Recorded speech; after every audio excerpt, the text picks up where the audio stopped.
E estamos no ar. Sejam todos bem-vindos, bem-vindas. Estamos hoje aqui na DM Talks, um evento super bacana, falando sobre a valorização de empreendimentos com projeto, design e arquitetura. Eu sou o Ricardo Reis, sou diretor da Academia da DM Paraná, CEO da Reis Real Estate, e tenho dois convidados ilustres aqui, iluminados, que é o Dr. Adalberto Bueno Neto. Como é que está, Adalberto? Tudo bem com você? Seja bem-vindo. Tudo ótimo. Muito bom. Prazer estar aqui com você de novo, Ricardo. Prazer o nosso. Adalberto, ele é engenheiro civil, mestrado em Stanford, fundador da Bueno Neto com mais de 46 anos, famoso porque ajudou a criar a Vila Olímpia como um destino de incorporação, com mais de 3 milhões e meio de metros quadrados construídos, inclusive a Globo do Rio, o prédio da Bradesco Seguros, o prédio da SAP em Porto Alegre, 10 mil unidades de Casa Verde e Amarela, grandes sócios internacionais, esportista, né, Adalberto? Tenista, mergulhador, ciclista, pai de família, que é um valor muito importante, e isso tudo nós escutamos no ConstruCast. Tem um ConstruCast com ele, que é imperdível, sugiro que todos possam escutar.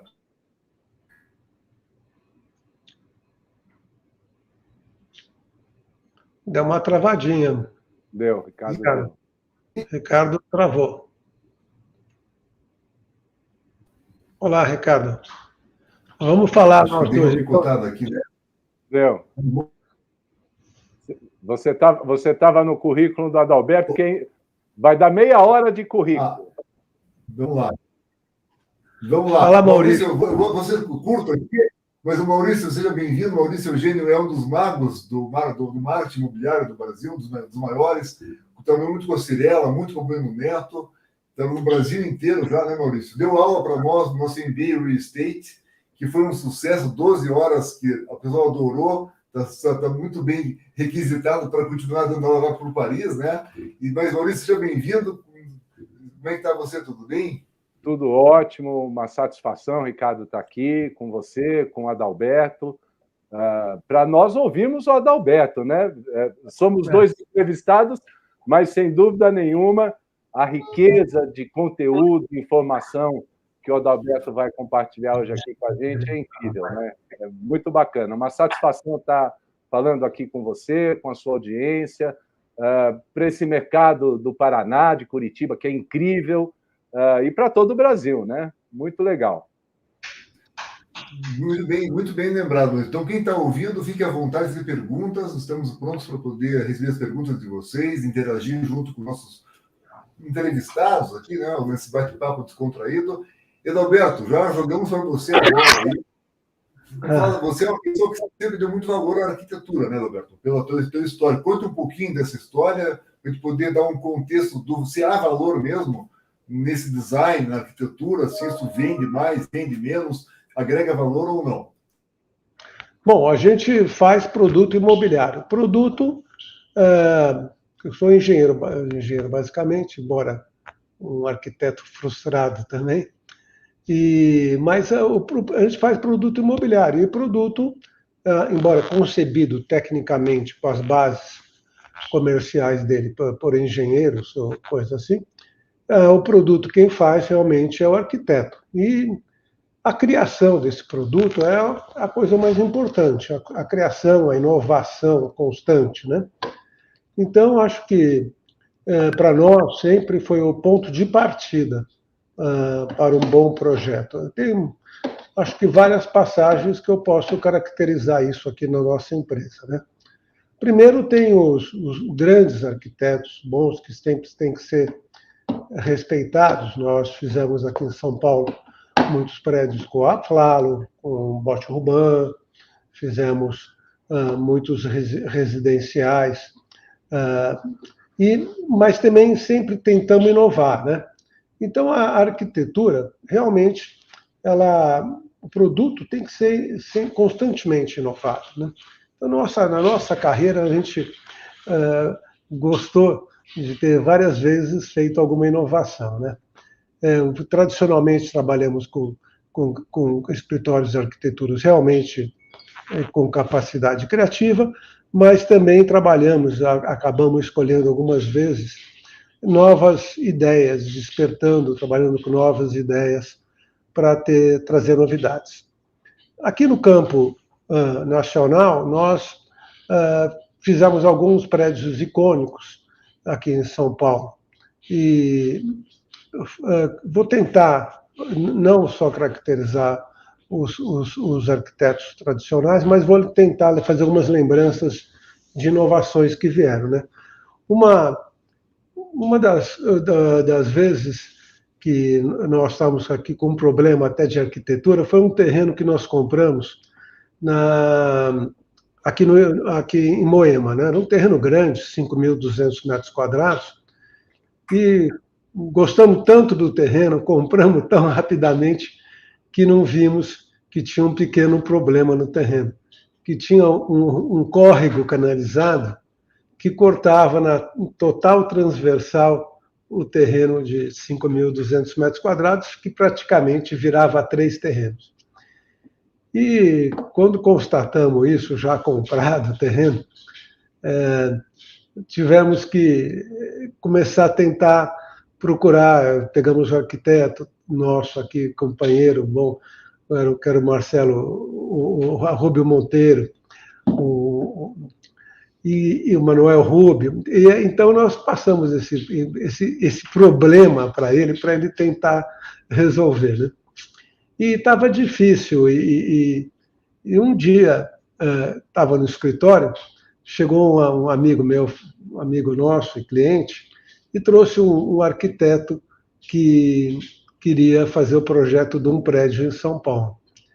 E ele chamava José Lucena, né? Esse arquiteto, então, chegou, e eu, em conversa com a Lucena, falei, mas o que você está fazendo, Lucena? Ela falou, eu estou vendendo cerveja na Bahia. Falei, bom, mas então, e por que você quer fazer um projeto de um prédio? Como é que você quer se habilitar, né? Falou, não, eu já fiz algumas casas em Interlagos, inclusive uma para o Arthur, aí, nosso amigo comum, enfim. Eu falei, bom, tá aqui, eu lembrei que estava com aquele problema engasgado já uns 2, 3 meses, né? Falei, eu tenho um terreno aqui, interessante aqui no Moema, né? E dei a planta lá, já com um córrego no meio, claro, né? E ele falou assim, tá bom, olha, eu quero fazer 3 prédios aqui, que ficaram 3 terrenos, praticamente 1.700 metros cada um, e você vai lá e vê que solução se apresenta. Deu 5 dias, chego no escritório, está ele com papel manteiga embaixo do braço, um tubo lá, e papel manteiga, me mostra o projeto. Olhei, achei interessante, falei, bom, evidentemente, assim, com um formato absolutamente inusual dos arquitetos tradicionais que estavam tentando resolver o problema. Ele trouxe, era como se fosse 3 moelas, assim, bem naquele formato de moela de frango, né? Então, e eu falei, bom, olhei, pareceu interessante, falei, deve estar tudo errado, o recuo não cabe, enfim. Falei, então deixa aqui, Luciano, que eu vou ver depois. Falei, não vou perder tempo analisando um projeto de quem nunca fez projeto de prédio. E mandei lá para o Manuel Rubio, que tem uma amizade muito grande, e também toda facilidade, a liberdade, assim, é um cara muito aberto. E ele mandei o projeto, daí deu uma hora e me ligou, Adalberto, quem que fez essa ideia aqui? O vendedor de cerveja da Bahia. Ele falou, pô, está esplêndido. Ele tirou, olha só que coisa interessante, né? Ele não tinha o formato, porque aqui quando você pega um terreno em São Paulo, o arquiteto começa a localizar, ele põe uma escada, elevador no meio e vai desenhando. Como ele nunca tinha feito um prédio, ele não tinha essa visão, colocou o elevador num lugar absolutamente que era impensável na época, integrou a planta e foi... depois, evidentemente, ele fez uma parceria dele com o Rubio, ele desenvolveu o projeto, ficou maravilhoso, e começamos uma parceria de muito, muito sucesso. Acho que ele chegou a fazer mais de 20 projetos para nós, e hoje o Lucena tem talvez 1.000 projetos de prédios feitos por aí. Então, mas isso eu estou falando de 1985, né? Então, foi uma das fases interessantes. Então, a gente sempre gosta de dar essa oportunidade para novos arquitetos. Também peguei um outro arquiteto que nunca tinha feito um prédio, fazia casas de show, e ele passei um projeto de um terreno que também queria um prédio diferente ali na Brigadeiro Luiz Antônio. Aliás, tinha 2 terrenos na Brigadeiro Luiz Antônio, e pediu um projeto também diferente, com uma pegada mais moderna, enfim. E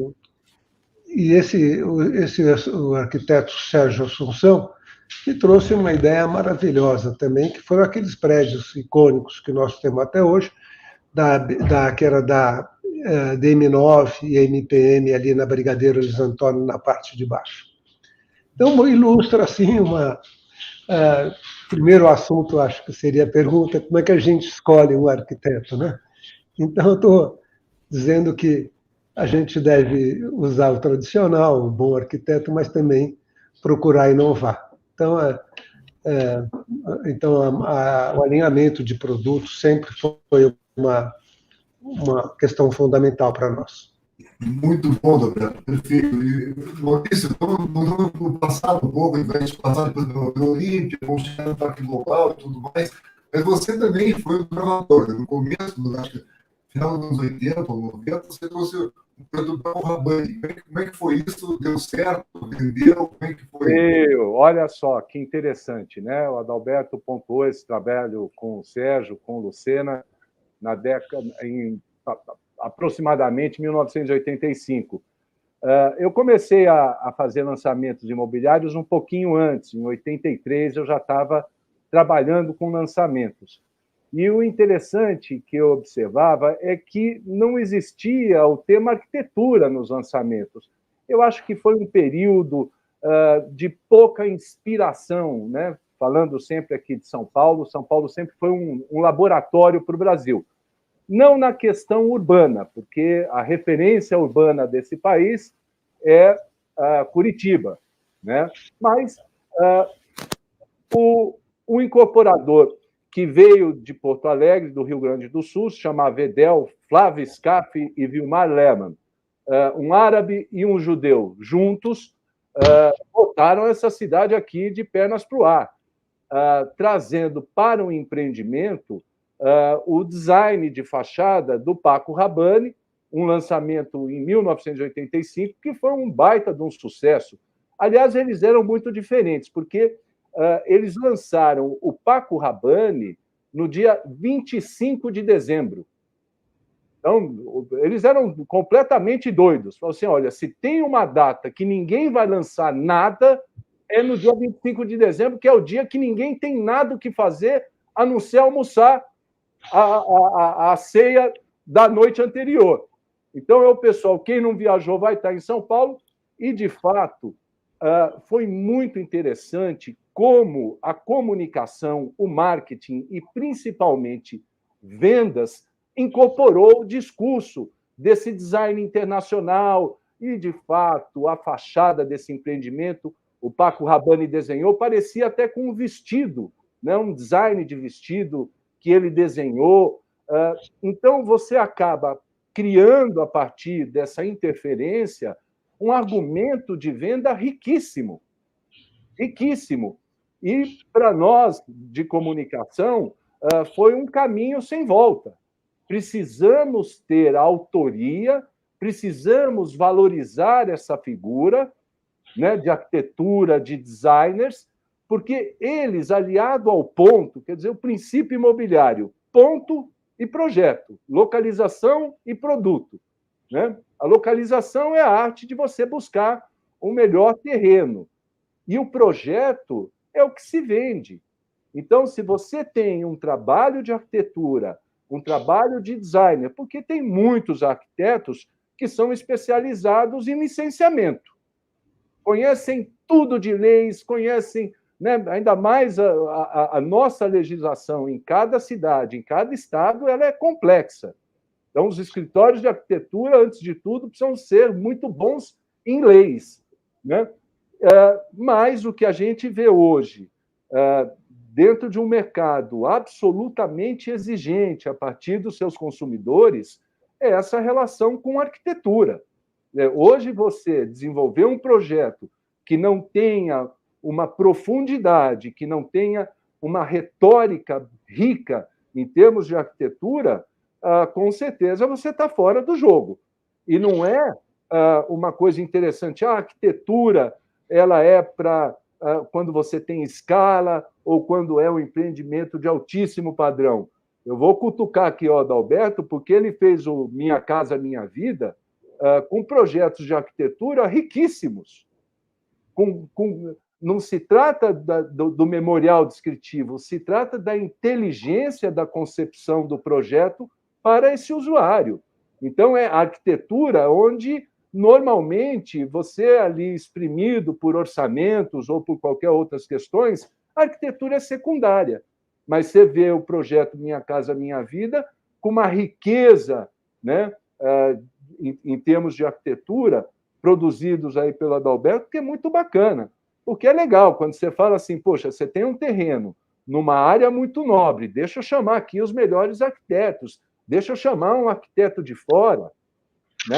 Essa moda de trazer arquiteto de fora foi muito bom, mas a gente não pode esquecer que, se você quer uma boa arquitetura, você precisa saber encomendar uma boa arquitetura. Então, para se encomendar uma boa arquitetura, você tem opções internacionais muito válidas, mas hoje a gente tem profissionais maravilhosos no Brasil, né? Maravilhosos. Então, eu acho que a arquitetura é muito essa troca, né? O incorporador, independente do segmento que ele vai atuar, que ele vai incorporar, é criar uma situação para que o arquiteto possa trabalhar, possa criar, possa desenvolver, trazer situações, trazer espaços. Isso independe do segmento, do padrão, do preço. A arquitetura ela tem que ser o princípio desse nosso negócio, né? Independente do segmento que for. Mas começamos uma história que não teve volta, a partir da experiência do Adalberto, aqui de Vila Olímpia, de Moema, da própria Edel, que é essa empresa de Porto Alegre, que trouxe esses designers consagrados, né, estilistas de moda, né, para o produto imobiliário. Sem dúvida nenhuma, a arquitetura hoje é fundamental para qualquer projeto imobiliário, para qualquer incorporação.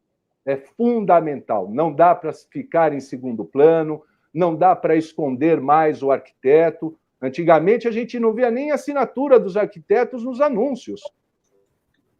Hoje é imprescindível que o arquiteto fale, né, o que colocou, o que orientou o projeto, a planta, por consequência, a fachada, as áreas comuns. O trabalho de arquitetura hoje é primordial. Ótimo, Maurício. E daí, voltando ao Alberto, comentou do DM9. Quem passou no DM9 lá do prédio, na época, era maravilhoso pela arquitetura e tantos outros projetos. Mas também é muito conhecido, como o Maurício contou, pela Vila Olímpia, que foi uma continuação ali da Faria Lima, onde nós fomos um dos pioneiros para desenvolver esse bairro, e continuou durante mais de 15 anos tentando enterrar os fios, melhorar as calçadas. Conta um pouquinho dessa visão ainda fora do terreno, ou dos terrenos que se desenvolveu ali, por favor. Não, fora a arquitetura em si, né? Eu também acho que o arquiteto, fora a arquitetura tradicional, a arquitetura própria do edifício sozinho, ele tem que... nós sempre procuramos aqui na nossa empresa também estudar o entorno e ver o que a gente pode fazer pelo entorno. Acho que o edifício se comunica, o edifício transcende muito o aspecto de isolado. Ele não é uma coisa isolada, ele está no meio de uma cidade, no meio de um bairro, e ele precisa ter uma interligação mais humana com tudo isso. Então, eu acho que o urbanismo também, que é uma atividade do arquiteto, é de suma importância. Nós sempre procuramos, como São Paulo aqui é uma cidade tão grande, a gente, em algumas épocas, escolhe um local para agir mais, né? Então, a gente, aqui na Vila Olímpia, assim, nós tivemos uma atuação muito grande, como foi dito, mas aí nós envolvemos até com uma transformação urbana, porque havia, em 87, 88, um plano, um estudo para fazer a interligação, a continuação da Faria Lima e a interligação com a Luiz Carlos Berrini. Essa estudo, que era uma função apresentada pelo então candidato a prefeito, o Maluf, acabou a Erundina ganhando a eleição e não foi adiante. Então, nós aqui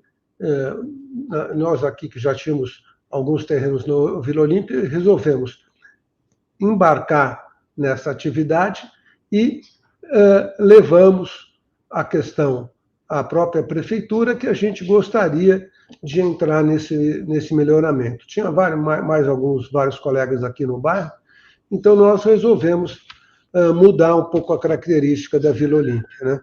Então nós entramos, além da arquitetura dos edifícios, nós entramos também no planejamento urbano do bairro, mobilizamos o pessoal, fundamos aqui uma associação, do qual outro dia eu verifiquei que eu já sou presidente há 20 anos, a Associação Cormeia, e a gente acabou fazendo a interligação da Faria Lima com a Luiz Carlos Berrini e o alargamento da Funchal, por conta do nosso grupo aqui de empresários do bairro.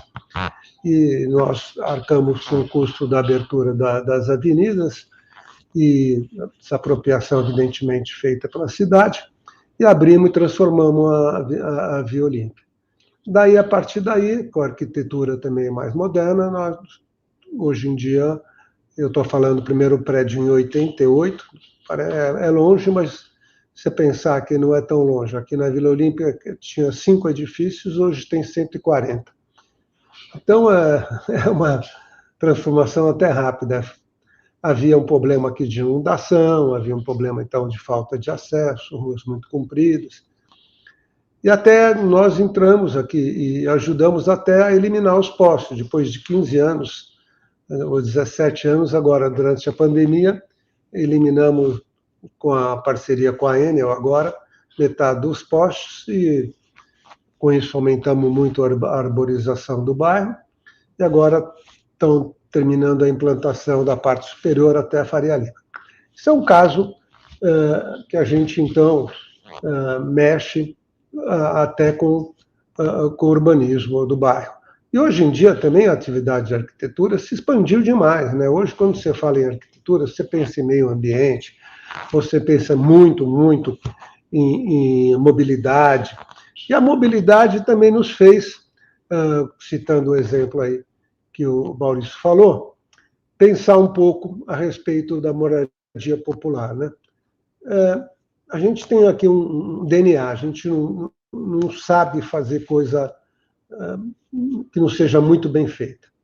Então, nós começamos a estudar esse problema de moradia popular e chegamos à conclusão que, primeiro, a gente queria fazer moradia popular de alto padrão, ou seja, que provocasse uma integração social de fato com os compradores, com os moradores. Então, essa questão de fazer prédio 4 andares sem elevador na periferia, nós descartamos. Falamos, isso não combina com nossa linha de pensamento, nossa linha social, de responsabilidade social, eu diria. Então, fomos começar a procurar fazer esse produto. Havia uma lei muito restritiva, ajudamos um plano diretor anterior a se transformar, e com isso permitiu que, sem o pagamento da outorga e de contrapartida para a construção de prédio popular, que tem sentido, pudéssemos a gente pensar em fazer em bons locais. E, de fato, nós fizemos, nesses últimos 3, 4 anos, 23 empreendimentos de Minha Casa Minha Vida, você calcular, estamos construindo já está de pé o prédio, na Avenida Faria Lima, apartamentos que seja encaixado na faixa até 8 salários, ou até 8 mil. Então, com uma compensação, claro, o terreno da Faria Lima, 25% você pode não fazer Minha Casa Minha Vida. Então, na Casa Minha Vida, a gente lá não ganha absolutamente nada. Se empatar, está ótimo. Mas, compensação, pudemos fazer 25%, fazer um prédio comercial lá, que hoje nem tem como, porque não tem CEPAC comercial. Com isso, com o dinheiro da venda do prédio, a gente obtém algum lucro e faz. Então, nós fizemos só prédios, esses 23 prédios que eu citei, são todos muito bem localizados. Bem localizados para nós é perto de metrô, porque hoje em dia, e todos os prédios têm piscina, tem academia, tem igualzinho aos prédios vizinhos de alto padrão que coexistem com ele. Quer dizer, isso é para provocar a inclusão social. A gente lançava os prédios, lançamos aqui 2 na Vila Olímpia também, aqui na Bandeirantes, quase esquina com a Funchal, ali do lado do metrô. 450 unidades. Durou 60 dias. Claro, um produto com uma localização dessa, também com facilidades tipo academia, outras coisas, até um pequeno escritório no térreo para o pessoal usar, enfim. Esse tipo de produto foi muito bem aceito. Nós fizemos até agora, mas infelizmente com a inflação agora e o custo dos terrenos também, mas basicamente com a inflação, que ao mesmo tempo que aumenta o custo da obra, come o salário do pessoal, hoje nós, por enquanto, até segunda ordem, paramos. Mas isso, também, com bons arquitetos, nós desenvolvemos uma planta, 34 metros, a gente falando até para mim, pareceu 34 metros, 2 dormitórios. Nós começamos, o primeiro foi na Vila Leopoldina. E quando fizemos essa planta, o arquiteto fez, eu olhei, papel aceita tudo, né? Falei, sabe uma coisa, faz um decorado e que eu quero ver antes de tocar esse projeto, né? E quando eu fui levar, até chamei a Suzana, minha mulher, falei, você vai comigo porque eu quero sua opinião num apartamento aqui. Bom, eu fui lá também, e por incrível que pareça, é um apartamento tão bem pensado, mas milimétrico, até os móveis a gente tem que pensar em fazer móveis que não ficam aquelas molduras tomando espaço, mas olha, foi uma planta de extremo sucesso, os prédios simpáticos, com tijolinho, prédios, enfim, com uma boa área social, foi um sucesso, deu gosto de fazer, e a gente nas entregas vê a satisfação do pessoal, tá podendo morar no apartamento, fizemos na Moca, fizemos enfim, 23 prédios e que obtiveram muito sucesso e muita satisfação para nós por estar possibilitando de fato, integração social para esse comprador. É um trabalho, como eu disse, de base, de você pensar no produto, pensar em como solucionar, né? Então, essa é uma característica. E hoje em dia, se você não pensar nisso, eu acho que São Paulo virou uma cidade desumana. A gente espera que esse plano diretor novo que vem, incentive essa transformação urbana, porque todos os mananciais, tudo hoje em dia estão sendo tomados posse por pessoas que não têm. É claro que há indústria, uma indústria, subindústria, indústria legal por trás disso, vendendo prédios por aí e tudo, mas o que na realidade existe é uma falta de acesso financeiro para esse pessoal. Então eles vão fazer você pega onde passou o Rodoanel, qualquer daquelas línguas lá, está tudo cheio de autoconstrução, e o pessoal vai morar lá, tem que ficar 3 horas para vir trabalhar na Zona Sul, mais 3 para voltar. Não é humano, não é? Isso não é integração social. Então, acho que a responsabilidade da arquitetura e o urbanismo é muito maior hoje em dia. Nós temos que prestar muita atenção com esse novo plano que está sendo estudado para São Paulo, para preencher esses vazios urbanos. Pega a Barra Funda, pega Campos Elíseos, são regiões que muito perto, muito com toda a infraestrutura e que estão subhabitadas, né? Eu acho que a Associação da Arquitetura aí tem uma grande responsabilidade nesse plano agora. E a gente... Pois não. Não, desculpe, pode concluir, Neto. Pode concluir. Para concluir. Pode concluir. Não. Então, desculpe, eu interrompi o senhor. Pode concluir. Não, pode continuar. Eu já estava acabando e encerrando. Porque o Maurício trouxe muito bem esse problema seríssimo, que é o problema do Brasil, que é da minha casa, da minha vida, né? E realmente o problema do Brasil não é São Paulo. O Brasil inteiro, inclusive, tem 2 Brasis, né? O Brasil que segue as normas, somos nós, incorporadores, que não segue as normas, faz o que quiser, onde quer, suja tudo, tá aquela bagunça toda. Por isso, entrando um pouquinho agora na parte dentro do terreno dentro, né? Quando é que o projeto, né, o design, agrega valor no empreendimento? Você é o cara que vai vender, né?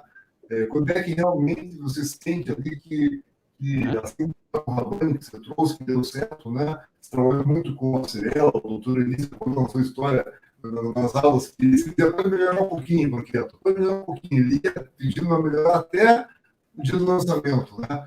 Quando é que esse arquiteto, assinando o projeto ali, consegue agregar valor? Olha, veja, foi uma escola esse trabalho com o Eli, porque o Eli é chato. Ele é um insatisfeito. Então, todo o projeto dele, ele falava o seguinte: para ficar bom, a lata do lixo tem que ficar cheia. Ou seja, evoluir, né? Então, isso foi uma escola interessante para se buscar o que eu acho hoje muito legítimo. O empreendimento imobiliário ele tem uma história para contar para os seus compradores. E quem conta essa história é o corretor de imóveis. É ele que faz a ponte de todo um acervo de informações e ele que leva isso para o seu comprador. Então, é muito importante hoje você entregar para esse corretor a narrativa de um empreendimento, né? O propósito desse empreendimento.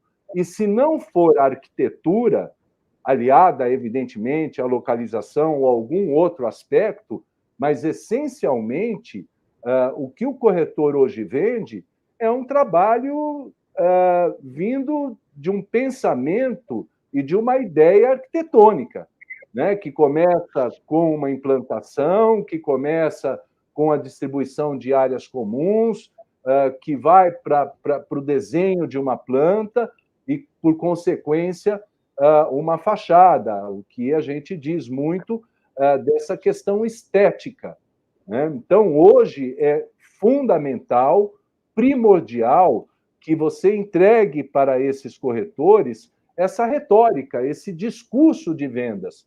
E o discurso de vendas nada mais é do que a gente traduzir todas aquelas ideias, conceitos que nasceram da arquitetura, né? A arquitetura feita para a família, feita para o usuário, feita para o escritório, ele tem muito a dizer. O arquiteto ele nos dá todos os subsídios de venda. Todos os subsídios de venda. Não existe hoje espaço para você lançar um empreendimento que não tenha essa assinatura, que não se valorize o trabalho de arquitetura, de designers, de paisagistas, independente do tamanho desse projeto. Porque é o que vende, é o que torna o empreendimento diferenciado, é a riqueza com que esse profissional de vendas vai poder passar para esse comprador, né? Os conceitos, os espaços, o pensamento, o raciocínio. Hoje a gente gosta muito de fazer esse encontro de profissionais de arquitetura com vendas. Eu falo muito aqui de vendas porque é minha praia, né? O que esse projeto de arquitetura ele se traduz naquilo que é importante para a incorporação, que é a venda. Ela é imprescindível, né? Seja um escritório internacional, e olha, a gente já viu aqui, passou por aqui os primeiros projetos do Philip Starck, os primeiros projetos de Pininfarina, são projetos que abriram definitivamente um espaço hoje que é o espaço de arquitetura, né? E, de novo, valorizando o profissional, o arquiteto brasileiro. A gente tem aqui, aí em Curitiba, o Frederico Cartens, que é da Realiza, que é um gênio. É um dos arquitetos mais brilhantes e criativos que eu já vi na minha vida. Ele me manda os projetos dele, eu falo assim, você pegou isso aí de referência lá de Singapura. Ele falou, não, está na minha prancheta aqui. É um gênio. O Paulo Renato, lá de Goiânia, da Norden, que é outro gênio. Davi Bastos, mais consagrado, que veio da Bahia. Enfim, existe. E aqui em São Paulo, inúmeros profissionais que estão gostando de ter relevância nesse processo, de estarem à frente, explicando, se apresentando como criadores desses projetos. Então, eu acho que a gente vive um momento muito interessante nessa valorização da arquitetura, porque quem ganha, lógico, é esse consumidor, mas essa indústria imobiliária formal que a gente tratou aqui agora. Porque o interessante e muito triste desse universo da informalidade, desse universo do ilícito, é que os prédios caem. Volta e meia tem os musemas da vida, né? Prédios desabando, que é o princípio da arquitetura ali que não foi, né, observado. Problemas estruturais, problemas que um arquiteto jamais, né, deixaria acontecer. Esse é o problema desse universo paralelo, ilícito, que é a ausência de arquitetura. E o pessoal vai lá construindo, de qualquer jeito, de qualquer forma, né? As pessoas habitam e simplesmente o prédio desaba, né? Então, esse universo de construção, né, da construção imobiliária paralela é um perigo. E um dos grandes problemas ali é a ausência da arquitetura profissional, né? Não tenha dúvida.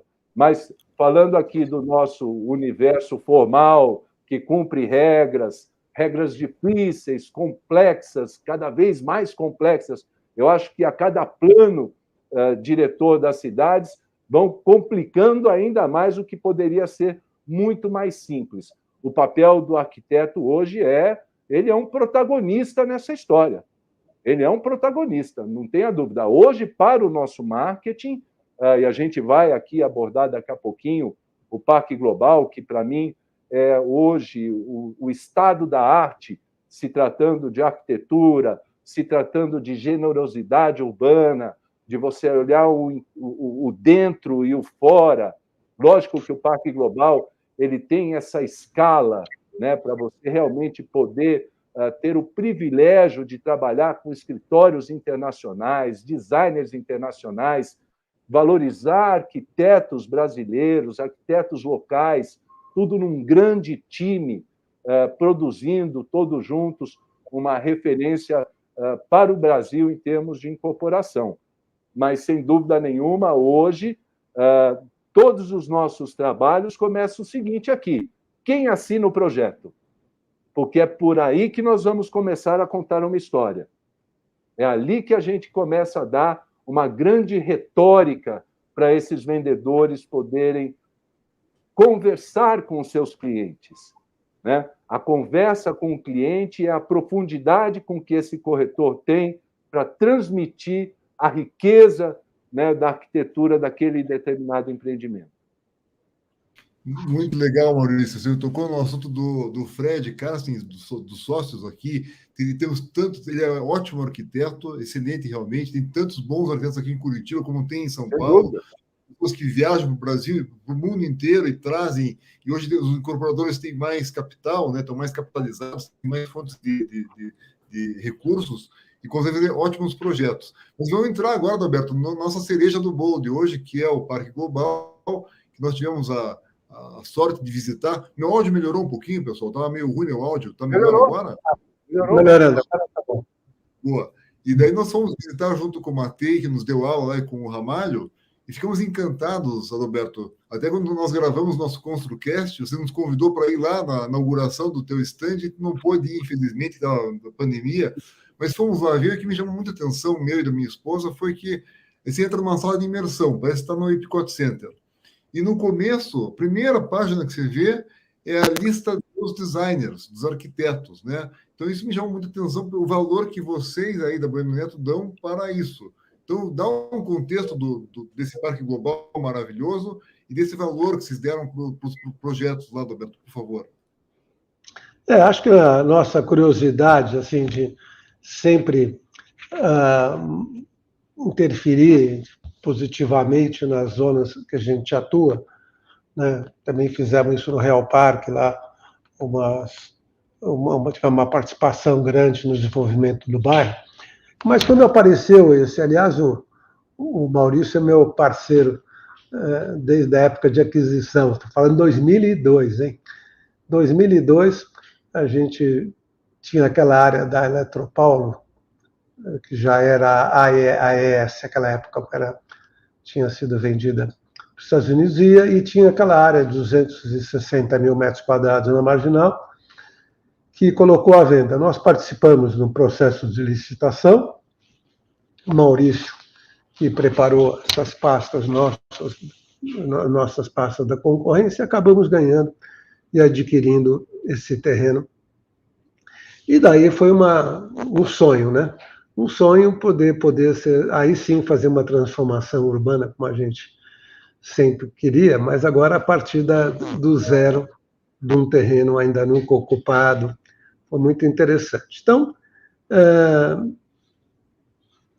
como no começo a gente pensou em fazer o nosso benchmark de produto, era como eu chamo, Golden Green, no Rio de Janeiro, que fez umas torres com um campo de golfe no meio. Então, eu falei, puxa, isso aqui é o último terreno que dá para fazer isso. Mas depois foi evoluindo e, apesar de nunca ter sido usado o terreno, tivemos ali algumas dificuldades na aprovação com o Ministério Público, tivemos que fazer toda a pesquisa ambiental, fizemos muito trabalho e acabamos só contratando um master plan, sim. Daí eu pensei realmente, eu sempre trabalhei com arquitetos brasileiros, mas ali eu queria um planejamento vindo de fora, porque a gente via aqueles prédios de Dubai, via em Singapura, né?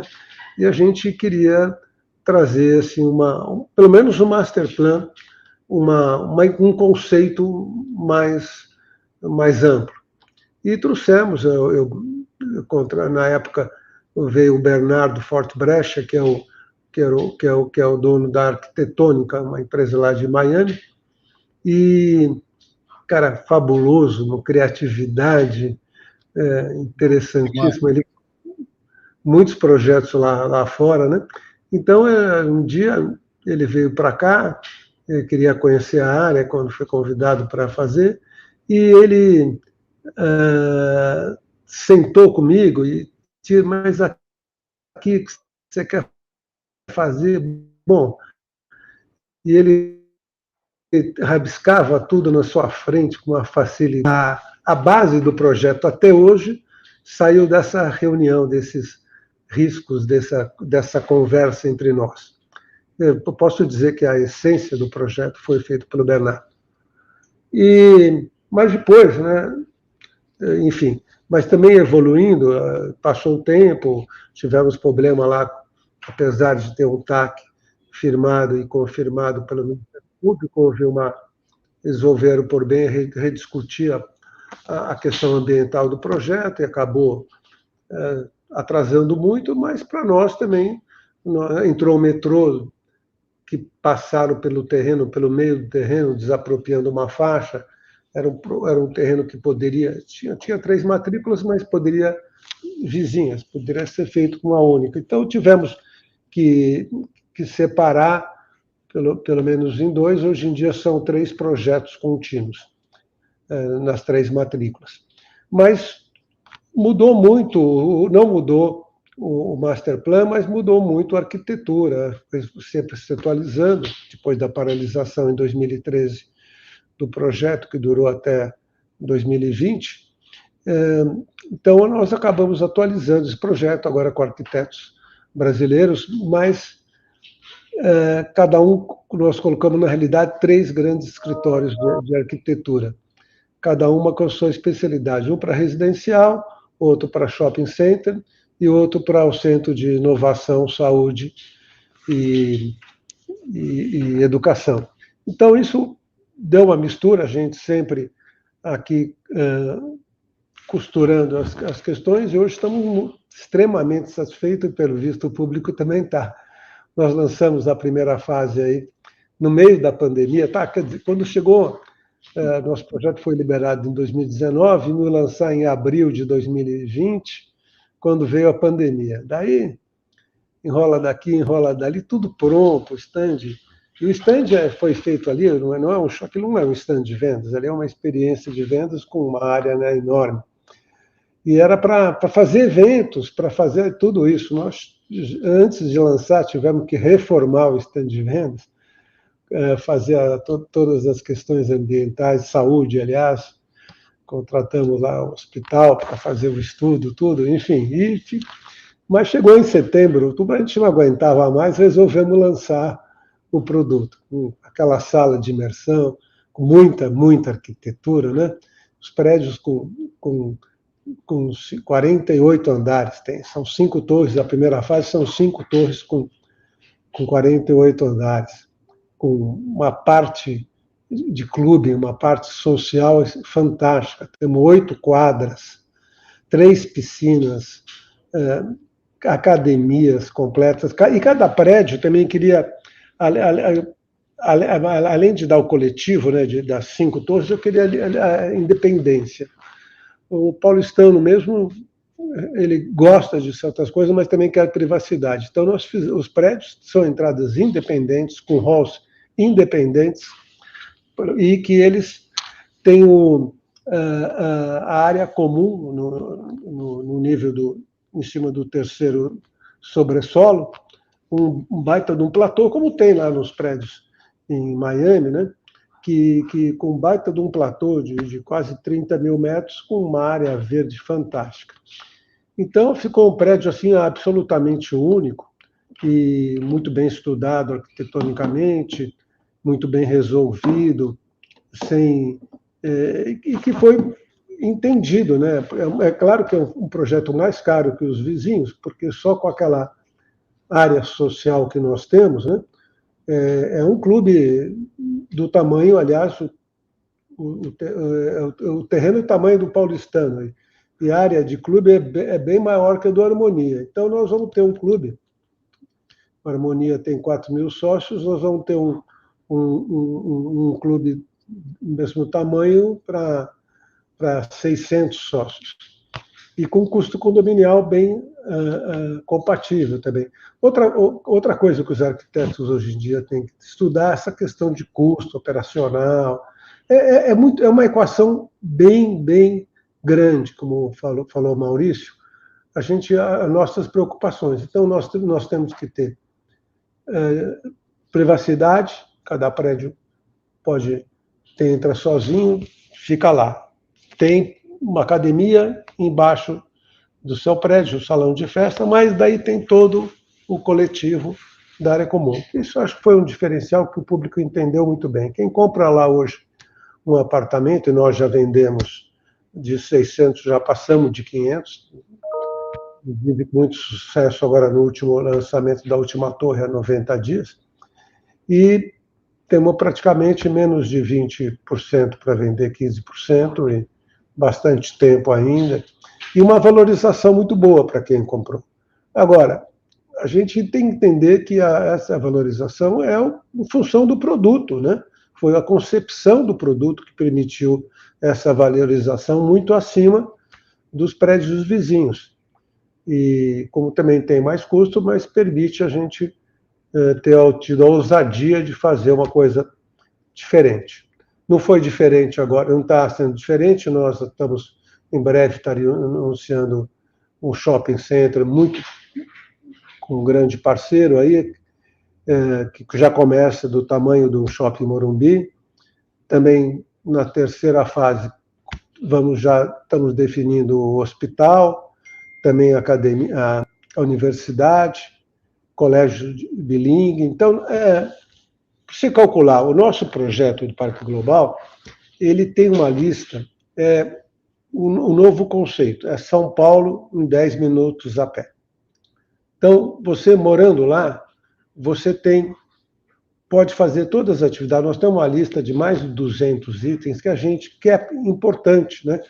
Você ter uma grande parte dentro do shopping, que é uma grande avenida de serviços, como tem, por exemplo, no Eldorado tem uma bela galeria de serviços. Então, tem tudo. Você tem que pôr na lista para a pessoa morar e poder ser atendido, 90% das coisas que queira, então você tem que estar ali embaixo.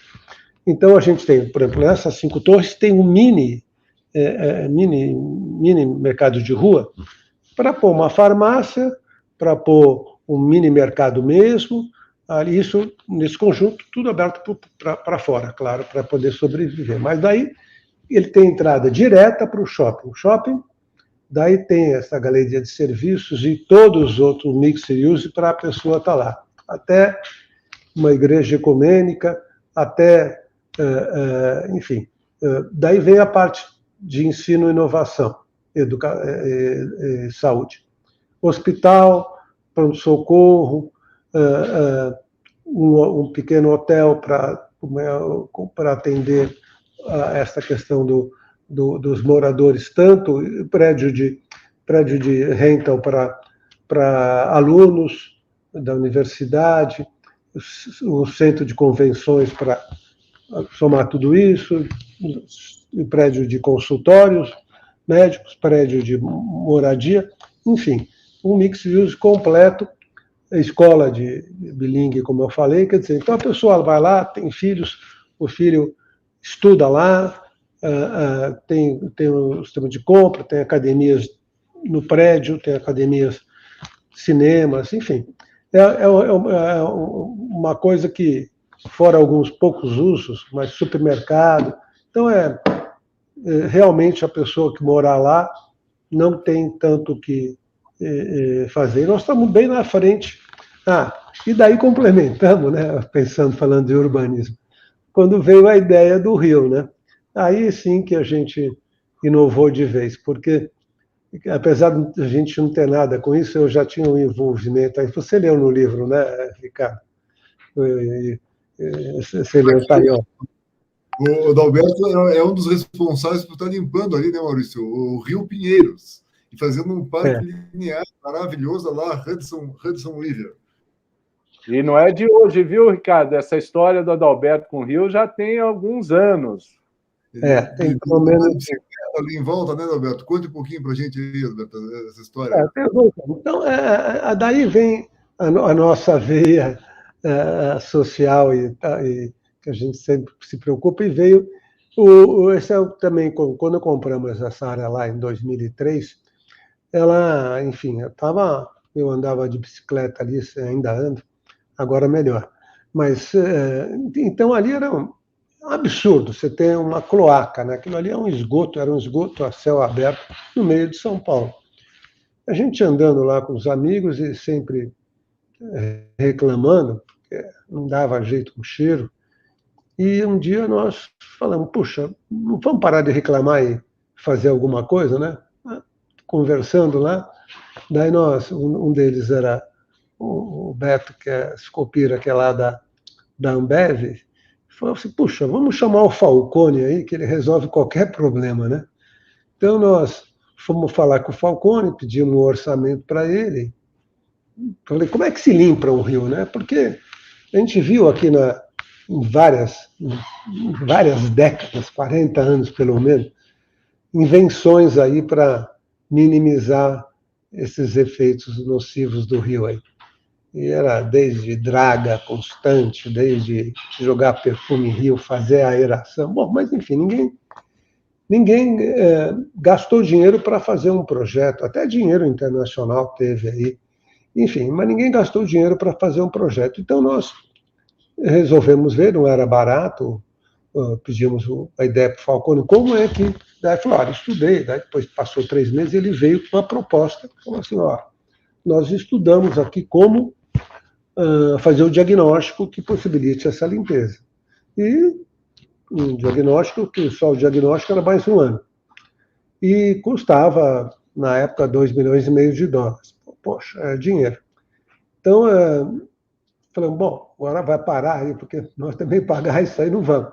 Como é que faz? Daí passamos o chapéu aí, arrumamos 10 empresas e rachamos esse custo e entregamos isso para o governador com a ajuda do Ricardo Salles, que era secretário particular do Alckmin. Doamos esse projeto para a cidade, né, para o governo, aliás, que o Rio é estadual. Então, nós doamos esse projeto e estava um grupo muito bom, estava a Rede Globo, Ambev, a Natura, GE, Brookfield, a gente, enfim, eram 10 empresas que se cotizaram para fazer essa doação para o governo.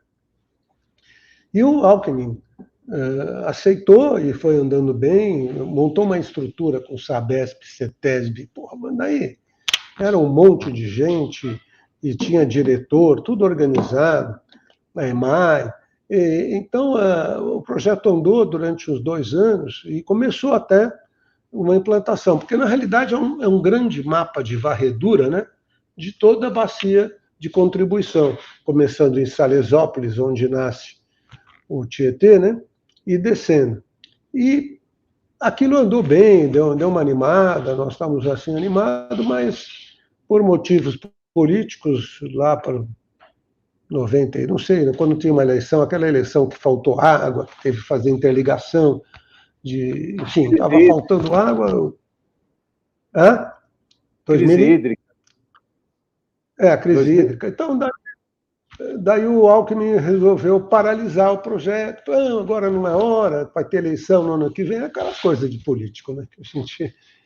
E quando, enfim, ficou todo mundo muito sem graça, muito chateado, e parar uma coisa daquela para a cidade, mas estava feito o projeto, né?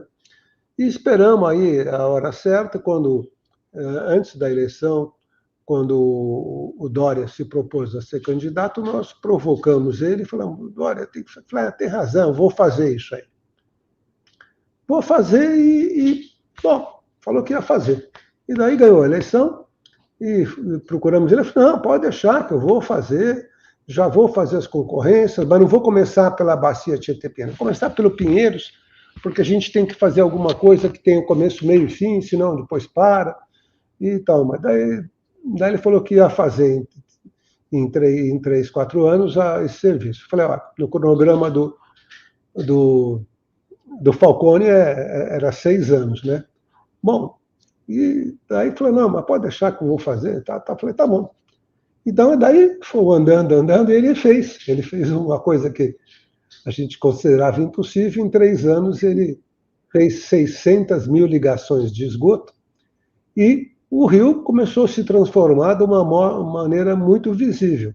Daí nós procuramos ele e falamos assim, olha, a gente se propôs, você cobrou que a gente fizesse, pois você iria chamar a iniciativa privada. Eu falei, nós estamos aqui, se você quiser fazer uma concorrência aí para ver quem acerta as margens agora, fazer um parque linear, tudo, nós estamos à disposição. A gente fez um grupo aí com o Fará, pegamos uma empresa de cada ramo, né? Pegamos o Fará, que tem uma super experiência em parques públicos, pegamos a Metalu, que é uma empresa que faz toda a feira náutica, que tem pontos, coisas de alumínio, uma qualidade impecável, e para fazer essas passarelas que estamos começando a entregar. E pegamos uma que faz pistas, que é uma empresa que é a Jardim Plan, e outra de iluminação pública para depois colocar iluminação também, que já tem. Então, isso, fizemos essa parceria, entramos na concorrência, não sei por que ninguém quis ir para gastar dinheiro, é uma concorrência que você não pode ganhar nada, você não pode vender serviço, não pode fazer nada. Então, nós habilitamos e estamos lá, pegamos 20 quilômetros aí, estamos fazendo aí, entregando a nossa parte. Essa semana tem umas cenas até bonitas lá, que entregamos a primeira passarela flutuante, primeiro cruzamento. Então, como está interditada a ciclovia do lado de cá, depois da ponte estaiada, devido à construção da linha ouro do metrô, né? Então, a gente pegou, construiu do outro lado, já está pronto, da cidade de Jardim até o projeto Pomar, já está pronto com asfalto, pista de pedestre também. Agora nós fizemos uma travessia por cima, e esse fim de semana deu congestionamento, ela estava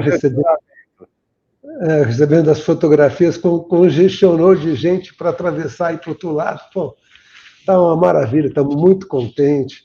Isso é fazer uma transformação para a cidade. É um projeto nosso, está escrito no livro, de muito longo prazo, a gente não vai terminar tudo isso, tem muita coisa errada ainda, mas o essencial foi feito. Foi tirado o esgoto do rio, a margem está boa, está andando lá, o cheiro, fora algumas épocas, incomoda, mas agora nós vamos continuar um trabalho muito maior, que é a retirada do plástico, ou mais do que a retirada, não entrar na bacia de contribuição do Pinheiros e fazer transformações. Nós estamos, outro dia, alguém aí, a iniciativa aí, fez uma fábrica de blocos de plástico, com plástico reciclável. Então, nós estamos doando agora, estamos em contato com eles, estamos doando uma fábrica para Paraisópolis, para começar a dar utilidade, dar valor para o plástico, né? Porque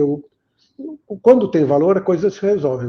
Veja lata de alumínio. Lata de alumínio você não acha, porque tem valor, enfim, todo mundo pega e vende. A gente quer dar um valor para o plástico.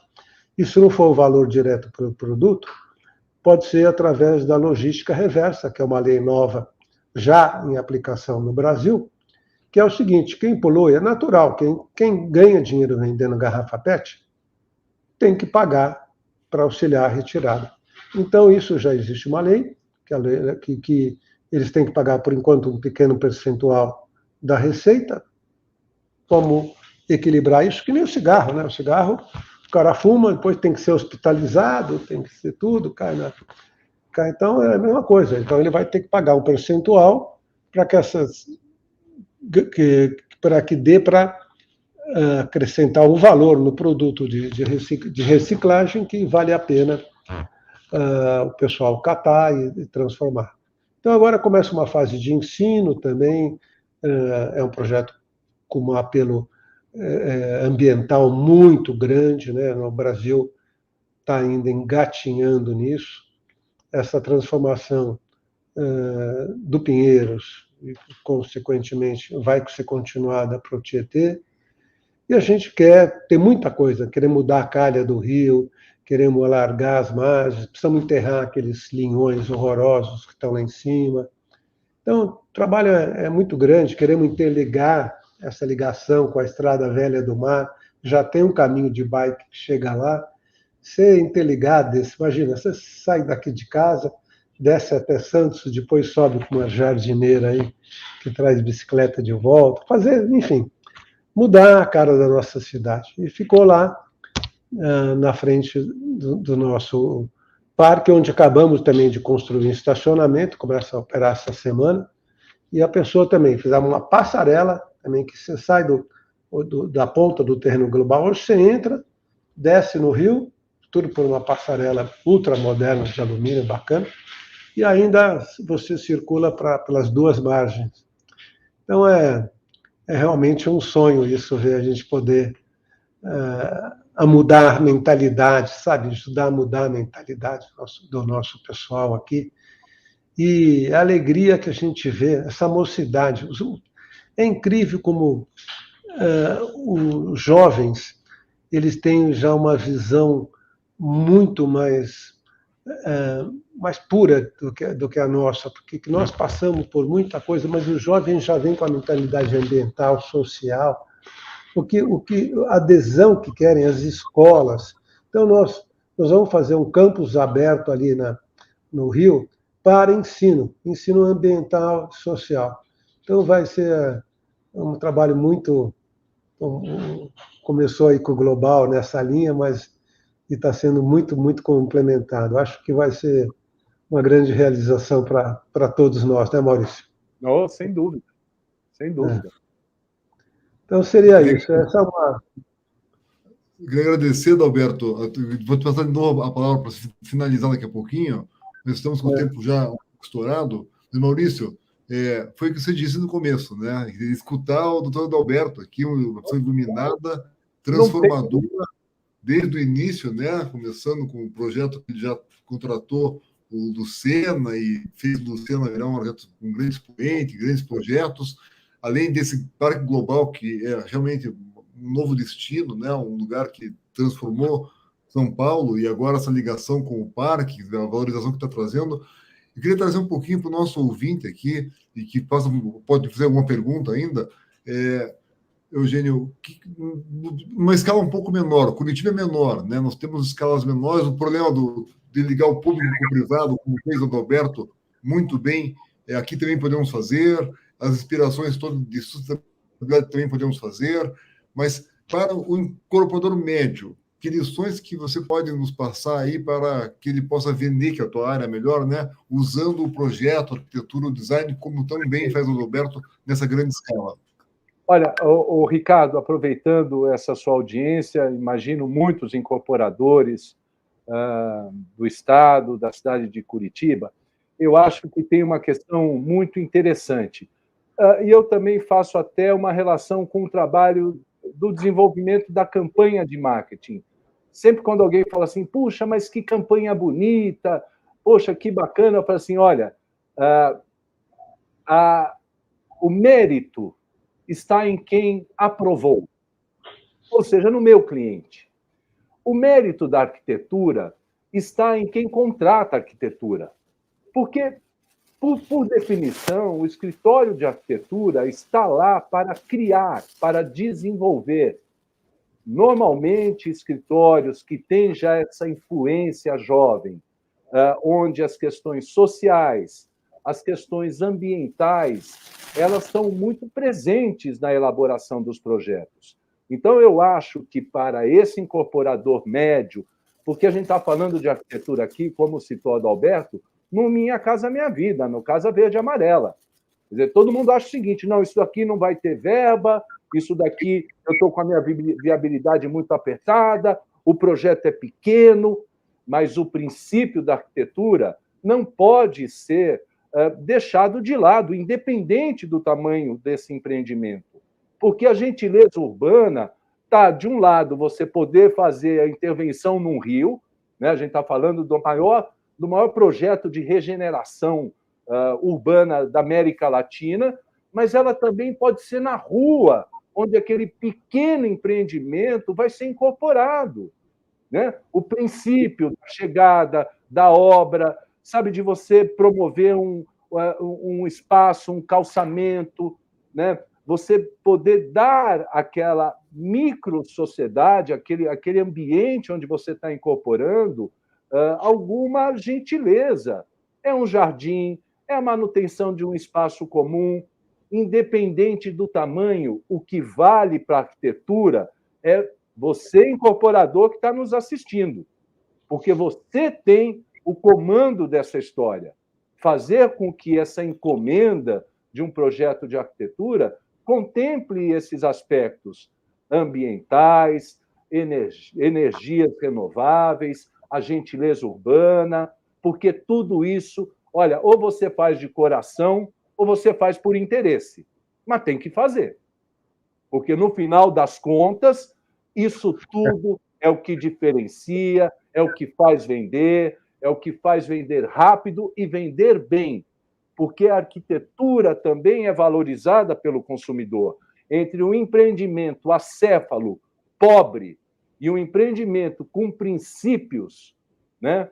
Ali, né? Olha, questão ambiental, aqui o reuso de água, questão de espaços, olha, a gente está cuidando da praça, a gente vai pôr um Wi-Fi aqui para a nossa comunidade, para o entorno.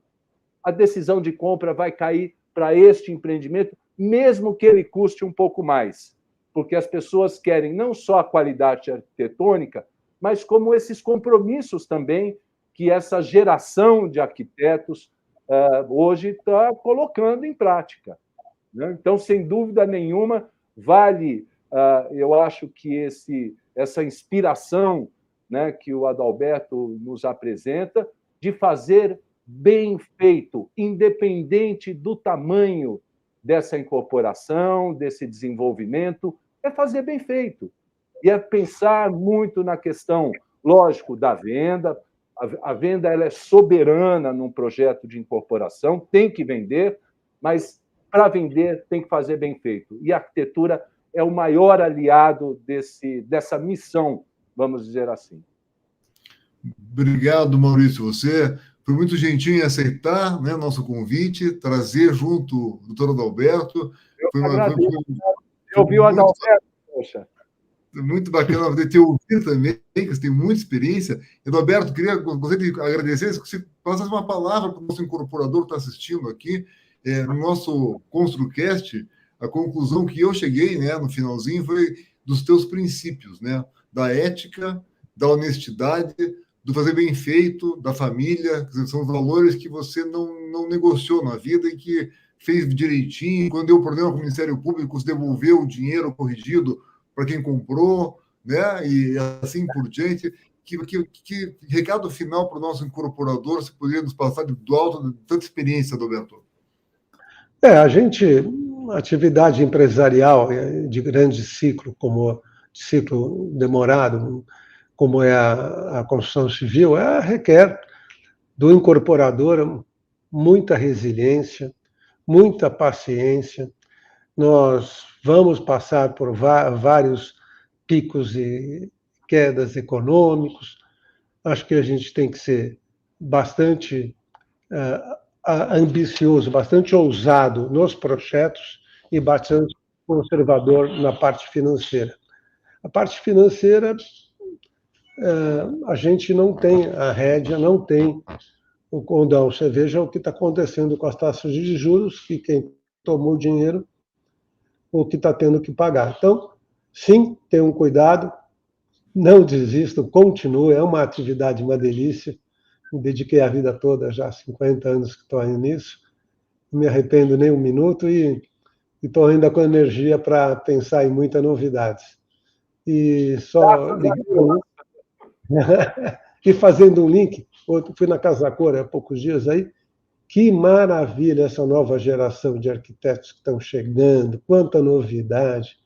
Acho que o Brasil sempre teve uma característica muito boa. Você pegar a arquitetura de Brasília, Niemeyer, essas coisas, sempre foi muito admirado. E vai continuar sendo, porque realmente a gente tem uma capacidade muito grande de inovar. Eu acho que boa sorte a todos, calma, continue incorporando, vamos esperar passar essa ondinha aí, passar as eleições e vamos firme, porque tem muita coisa para fazer, tá bom? Um abraço a todos. Velho. Obrigado, Alberto. Eu tenho uns recados finais, quero agradecer de novo ao Alberto, Bueno Neto, foi genial aqui nossa entrevista, o Maurício Eugênio, os dois. Temos uma boa notícia, né, Maurício? Que o Alberto aceitou dar aula no nosso curso de real estate por Paris. Maravilhoso, sensacional. Feliz a todos aqueles que vão ter o privilégio de acompanhar essa jornada e ouvir o Adalberto, porque tem muita coisa boa aí para compartilhar. A primeira aula eu vou dar já. Olha, não para de aprender. Todo dia eu acordo com muita curiosidade para continuar aprendendo, tá bom? Pô, já começou a primeira aula, ótima. Então, o pessoal que está assistindo tem esse curso de Real Estate pela Universidade de Paris, com professores como Maurício Eugênio, como Adalberto, como a Flalo, comentaram aqui, como o Birman e tantos outros gênios aí, ícones desse mercado. Quem quiser pegar mais informações, manda um e-mail para mim, ricardo@reisre.com, ou no nosso site, que é o www.reisre.com. Agradecer a ADEME Paraná pela oportunidade de ter esses papos maravilhosos, como esse e tantos outros nós já tivemos, mas esse foi maravilhoso também. Agradecer de novo a você, Maurício, pela gentileza, ao Adalberto pela gentileza também, a ADEME. Vamos ficar por aqui. Voltamos no próximo mês com mais papo aí. Também temos a coluna CBN, na CBN, que chama Metro Quadrado, que é apoiada pela ADEME Paraná, e com isso nossa parceria aqui só cresce, né? Um abraço, Adalberto. Obrigado por estar ajudando no Rio. Parabéns aí pelo Parque Global. Maurício, parabéns por tanto trabalho e pelas aulas que nos deu e que continua nos dando aqui. Nos vemos aí em breve, tá? Um grande abraço a todos. Um abraço. Obrigado, Ana.